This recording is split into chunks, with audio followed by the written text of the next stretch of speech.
کسی مومن مرد کے لیے جائز نہیں، کسی مومنہ عورت کے لیے جائز نہیں کہ جب اللہ کا فیصلہ آ جائے قرآن کی شکل میں، اس کے رسول کا فیصلہ آ جائے حدیث کی شکل میں، پھر وہ اپنی منمانی کرے، پھر وہ اپنی رائے کو مقدم کرے، اپنی سوچ کو، اپنی دانش کو مقدم کرے۔ جو ایسا کرتا ہے وہ اللہ اور اس کے رسول کا نافرمان قرار دیا جاتا ہے، اور ایسا شخص واضح گمراہی میں چلا گیا۔ آپ نے سنا ہوگا محمود و ایاز کا نام سنا ہوا ہے؟ کس کس نے سنا ہوا ہے؟ اس کا مطلب ہے صرف چند لوگوں نے سنا ہے۔ کون تھے محمود و ایاز؟ اب تو ماشاءاللہ اہل دانش ہیں، یہ مبارک چہرے تو پڑھنے لکھنے والے ہیں۔ وہ سب وزراء بیٹھے تھے نا، وزراء کو بڑی کوفت تھی کہ ایاز کے ساتھ محمود کی بڑی جو ہے محبت ہے، تو انہیں کہ ہیرا تھما دیا، کہتے اس کو زمین پہ مارو۔ تو سارے وزراء کانپنے لگ گئے کہ آپ نے اگر ہمیں مارنا ہی ہے، قتل کرنا ہے، تو آپ بہانہ تو نہ بنائیں، ہم یہ ہیرا کیسے جو ہے خزانے کا توڑ دیں۔ چلتے چلتے جب ایاز کے پاس پہنچے تو ایاز نے پکڑا اور زمین پہ دے مارا اور ہیرا توڑ دیا۔ کہ ایاز یہ کیا کیا؟ کہ آپ کا آرڈر تھا۔ اس نے وزراء کو یہ سمجھانا تھا کہ ایاز مجھے پیارا اس لیے لگتا ہے، اس کو یہ کبھی سوچ نہیں آئی میرا نقصان ہے کہ فائدہ ہے، آرڈر ماننا ہے۔ رب تعالیٰ کے ہر فیصلے میں خیر ہے، اس کے حکم، رب کے حکم کی تعمیل میں کبھی لاس ہوتا ہی نہیں ہے۔ وہاں یہ سوچ میں پڑ جانا کہ میں نماز پڑھوں کہ نہ پڑھوں، میں قرآن پڑھوں کہ نہ پڑھوں، میں دین کے کام کروں کہ نہ کروں، یہ فیصلہ کرنا ہی اس وقت جو ہے اصل بہادری ہے کہ نہیں کرنا ہے۔ اور آپ کے علم میں ہے کہ جب وہ ایک دن کھانا کھاتے کھاتے محمود نے ایاز کو ککڑی کا ایک ٹکڑا دیا اور آدھا خود لے لیا اور کھانے لگے تو بہت کڑوا تھا، تو ایاز سارا کچھ کھا گیا۔ کہتے ارے آپ نے کیسے کھا لیا؟ تو بہت کڑوا تھا۔ کہا جب میں نے منہ سے لگایا تو کڑوا تو تھا، لیکن میں نے سوچا یہ وہی ہاتھ دے رہا ہے نا جس نے ہمیشہ میٹھی چیزیں دی ہیں، اگر آج کڑوی آ گئی ہے تو ان کو نیگلیکٹ تو نہیں کرنا چاہیے۔ رب کے حکم کی تعمیل تکبر کی وجہ سے، اپنی رائے کو مقدم کرنے کی وجہ سے، اپنی عقل کے اس وقت پیمانے اور پیرامیٹرز لگا لینا کہ میں دیکھتا ہوں کہ یہ صحیح ہے کہ نہیں صحیح، میرے اور آپ کے اندر صلاحیت ہی نہیں ہے کہ ہم شریعت کو پیمائش کر سکے اور شریعت کو وزن دے سکے کہ یہ صحیح ہے کہ نہیں صحیح۔ صحیح وہ ہے جس کو اللہ نے اتار دیا ہے۔ اور یہاں ایک بات پہ میں اور آپ اتفاق کریں، کیا آپ کو اور مجھے اپنے بارے میں اتنا علم ہے جتنا اللہ کو علم ہے؟ مجھے بھی اپنے بارے میں اور آپ کو بھی اپنے بارے میں اتنا علم نہیں ہے جتنا میرے رب کو میرے اور آپ کے بارے میں علم ہے، کیونکہ ہم کہاں سے آئے، ہمیں بنایا کس نے ہے؟ جو بنانے والا ہے اس کو مجھ سے زیادہ علم ہے، میری ضرورت کیا ہے، میں کیا چاہتا ہوں، میرے لیے خیر کیا ہے، میرے لیے شر کیا ہے، کون سی اچھائی مجھے چاہیے، کس وقت چاہیے، کتنی چاہیے، یہ سارے اندازے اللہ تعالیٰ کے ہی صحیح ہیں، اور اللہ تعالیٰ نے جو فیصلے کرنے ہیں اسی پہ ہی اطمینان کرنا چاہیے۔ اس لیے امام غزالی کہا کرتے تھے آپ کسی شخص کو کہو کہ لکھو کیا چاہتے ہو، اپنی ساری توانائیاں لگا کے وہ لکھ لے، پھر اس کو اللہ تعالیٰ کا لکھا اگر دکھا دے اللہ تعالیٰ تو وہ چیخ کے کہے گا مجھے یہ نہیں چاہیے جو میں نے لکھا ہے، مجھے وہ چاہیے جو میرے رب نے لکھا ہے، کیونکہ میری تو عقل وہاں تک سفر ہی نہیں کر سکتی جو رب تعالیٰ نے نعمتیں رکھی ہیں، جو رب تعالیٰ نے وہاں جنت کے ایسے ایسے تحائف رکھے ہیں۔ لا عین رأت، کسی آنکھ نے ایسی نعمتیں آج تک دیکھی نہیں، ولا اذن سمعت، کسی کان نے آج تک ان کا تذکرہ نہیں سنا، ولا خطر على قلب بشر، آج تک کسی کے دل میں ایسا خیال تک نہیں آیا جو رب تعالیٰ نے جنت میں مسلمانوں کے لیے، مومنوں کے لیے نعمتیں تیار کر رکھی۔ تو اللہ عز الجلال نے جب شیطان کو اپنی رحمت سے دھتکار دیا تو شیطان نے اس وقت ایک اللہ عز الجلال کے سامنے گزارش رکھی، قال رب فانظرنی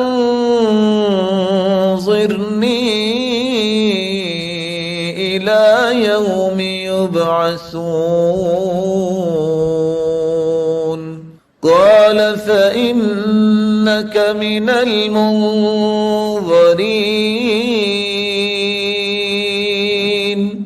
إلى يوم الوقت المعلوم قال فبعزتك لأغوينهم أجمعين إلا عبادك منهم المخلصين۔ اللہ تو نے مجھے اپنی رحمت سے تو دھتکار دیا، مجھے قیامت تک مہلت دے دے کہ میں تیری مخلوق کو اپنا ساتھی بنانے کی کوشش کروں۔ اللہ ذوالجلال نے فرمایا تجھے اجازت ہے جاؤ، لیکن یاد رکھنا تم میری قسم اٹھا کے یہ کہہ رہے ہو کہ میں ان کو صحیح راستے سے گمراہ کروں گا، میرے نیک بندے، میرے مخلص بندے تیرے شکنجے میں نہیں آئیں گے۔ الا عبادک منہم المخلصین، جو خالص لوگ ہیں، جن کو رب تعالیٰ کی محبت ہوگی، جن کو رب تعالیٰ کی نعمتوں کا یقین ہوگا، جو رب تعالیٰ کی جنتوں کے وارث بننا چاہتے ہیں، وہ شیطان کے شکنجے میں نہیں آئیں گے۔ تو اللہ ذو جلال نے شیطان کو یہ کہہ دیا کہ تم نے میری قسم اٹھا کے یہ کہا ہے نا کہ میں ان کو جہنم میں لے کے جاؤں گا، تو میں اپنی عزت کی بھی قسم اٹھاتا ہوں اور اپنے تقدس کی بھی قسم اٹھاتا ہوں، جب تک ان کی زبان پہ استغفار رہے گا میں بھی ان کو بڑے بڑے گناہوں کے بعد بھی معاف کرتا رہوں گا۔ جب تک یہ معافی مانگتے رہیں گے میں ان کی زندگی کے سارے گناہوں کو معاف کر کے صرف معافی کا ہی پرمٹ جاری نہیں کروں گا، بلکہ میں ان کے گناہوں کو نیکیوں میں تبدیل کر دوں۔ تو شیطان نے اس وقت سے انسان کو گمراہ کرنا شروع کیا۔ کون سے طریقوں سے انسان کو شیطان گمراہ کرتا ہے؟ آئیے اس تیسرے نقطے کے متعلق چند باتیں سنیے۔ شیطان کا سب سے پہلا حملہ جو انسان پر ہوتا ہے وہ انسان کے دل میں وسوسہ پیدا کرتا ہے۔ کیسے انسان کے دل میں وسوسہ پیدا کرتا ہے؟ اچانک سے جو انسان کی زندگی میں دل میں خیال آتا ہے اس کو عربی زبان میں خاطرہ بولتے ہیں۔ آپ پسند کریں گے تھوڑا سا میرے ساتھ چلیں؟ سب سے پہلی بات، اچانک سے جو دل میں خیال آئے اور فوراً نکل جائے اس کو عربی زبان میں خاطرہ کہتے ہیں۔ کیا کہتے ہیں؟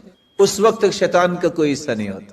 اعوذ باللہ کہہ کر، اعوذ بوجہ اللہ کہہ کر اگر آپ وسوسے کو نہیں توڑتے تو تھوڑا سا وقت اور آپ کے دل و دماغ میں اس فکر، اس سوچ نے گزارا تو یہ وسوسہ ہم بن جائے گا۔ کیا بن جائے گا؟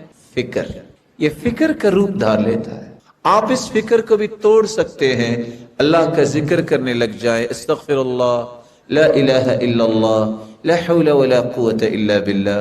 اگر آپ اس فکر کو بھی نہیں توڑتے تو یہ آپ کا ارادہ بن جائے گا۔ آپ کا ارادہ اگر بن گیا ہے آپ اس کو بھی توڑ سکتے ہیں۔ اپنے آپ کو بہادر بنائیے، میں نہیں کروں گا یہ کام، فوراً اللہ کے ذکر میں لگ جائیے۔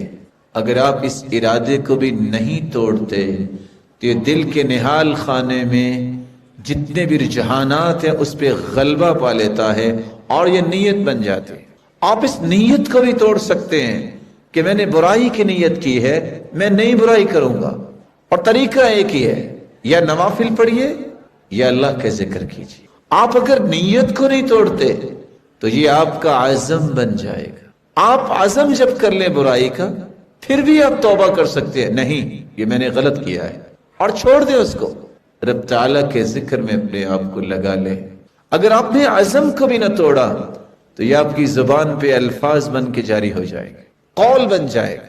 آپ کی زبان نے غلط بول بھی دیا، آپ 3 مرتبہ پڑھ لیں استغفر اللہ، استغفر اللہ، استغفر اللہ، رب تعالیٰ اسے معاف فرما دیتے۔ لیکن اگر آپ نے قول پہ بھی اصرار کیا، بار بار یہ باتیں کی غلط، جس طرح رسول اللہ صلی اللہ علیہ وسلم نے فرمایا تھا کہ اللہ ذوالجلال ان اللہ یبغض الفحش والتفحش، اللہ فحش گوئی کو بھی ناپسند کرتے ہیں اور فحاشی کو بھی ناپسند کرتے ہیں۔ آپ نے اگر قول کو نہ توڑا تو یہ آپ کا عمل بن جائے گا، آپ کا رویہ بن جائے گا، آپ کی زندگی کا زاویہ بن جائے گا۔ آپ اگر غلط کام کر بھی لیا، اللہ کی رحمت کا اندازہ کیجئے، جو گناہ لکھنے والا فرشتہ ہے نا، ان صاحب الشمال لیرفع القلم 6 ساعات عن العبد المسلم المخطئ، اللہ تعالیٰ نے اس کو حکم دیا ہوا ہے کہ 6 گھڑیوں تک تم نے بندہ مومن کے گناہ کو لکھنا نہیں ہے۔ ساعہ گھڑی کو کہتے ہیں،